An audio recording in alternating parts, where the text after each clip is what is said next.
आणि महत्त्वाची बातमी, महाराष्ट्रामध्ये 5 महिन्यात 1 कोटी मतदार वाढले असा आरोप राहुल गांधींनी केलाय। भाजप आणि निवडणूक आयोगाने मतांची चोरी केली अशी टीका राहुल गांधी यांनी केली आहे। तर राहुल गांधींच्या डोक्यातल्या चिपची चोरी झाल्याचा पलटवार मुख्यमंत्री देवेंद्र फडणवीसांनी केला। राहुल गांधी वारंवार खोटे आरोप करतायत असंही फडणवीस म्हणाले आहेत। विरोधी पक्षनेते राहुल गांधींनी दिल्लीत पत्रकार परिषद घेत निवडणूक आयोगावर गंभीर आरोप केले। कर्नाटकातल्या महादेवपुरा मतदारसंघात 1 लाख बनावट मतदारांनी कसं मतदान केलं याचेही पुरावे त्यांनी दिले। महाराष्ट्रात 5 महिन्यात 1 कोटी मतदार वाढल्याचा आरोप राहुल गांधींनी केलाय। महाराष्ट्राच्या निवडणुकीत 40 लाख मतांचा घोटाळा झाल्याचंही राहुल गांधी म्हणाले। आयोगानुसार महाराष्ट्रात 5:30 नंतर प्रचंड मतदान झालं, पण रांगा दिसल्या नाहीत असं राहुल गांधी म्हणाले। बनावट मतदानामुळे निवडणूक आयोग सीसीटीव्ही फुटेज तसंच डिजिटल मतदार याद्या देत नाहीये असाही आरोप राहुल गांधींनी केलाय।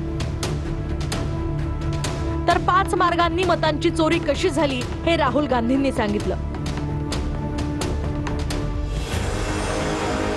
1. बनावट मतदार, एका मतदाराचं नाव अनेक वेळा मतदार यादीत। 2. खोटे पत्ते, अस्तित्वात नसलेले पत्ते देऊन बनावट मतदान। 3. एकाच पत्त्यावर अनेक मतदारांची संख्या। 4. चुकीचे आणि न दिसणारे फोटो टाकून मतदान। आणि 5. फॉर्म 6 चा चुकीचा वापर, नव मतदारसाठीच्या फॉर्मवर 70 वर्षांचे मतदार। देशात अनेक ठिकाणी असे प्रकार घडत असल्याचं सांगून बंगळुरूमध्ये राहुल गांधी या प्रकरणी जाणार आहेत। महाराष्ट्र में पता लगा कि 5 महीनों में 5 साल से ज्यादा वोटर लिस्ट में आए। लोकसभा में हमारा गठबंधन जीतता है, विधानसभा में धज्जियां उड़ जाती, पता भी नहीं लगता हमारा गठबंधन कहां गायब हो गया। 1 करोड़ नए वोटर विधानसभा में वोट करते हैं, लोकसभा में नहीं किया, विधानसभा में किया। खरं सांगायचं तर वोटांची चोरी न महाराष्ट्रात झाली आहे न भारतात कुठे झाली आहे।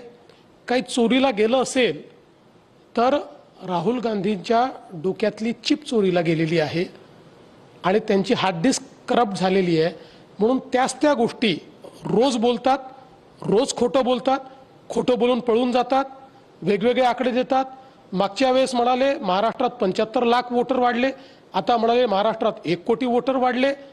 दरवेळेस काहीतरी नवीन सांगून सनसनी निर्माण करण्याचा प्रयत्न करतात। मुळात त्यांना हे लक्षात आलेलं आहे की त्यांची जमीन संपलेली आहे आणि पुढच्याही निवडणुकीत त्यांना निवडून येता येणार नाही, बिहारमध्ये त्यांना निवडून येता येणार नाही, म्हणून हे कव्हर फायरिंग आहे। इलेक्शन कमीशन कहता है 5:30 बजे बहुत भारी वोटिंग हुई। हमारे पोलिंग बूथ के वर्कर्स कहते हैं 5:30 बजे कोई भारी वोटिंग नहीं हुई थी, कोई लाइन नहीं थी। तो महाराष्ट्र में पहली बार देखने को मिला कि कुछ ना कुछ गलत है।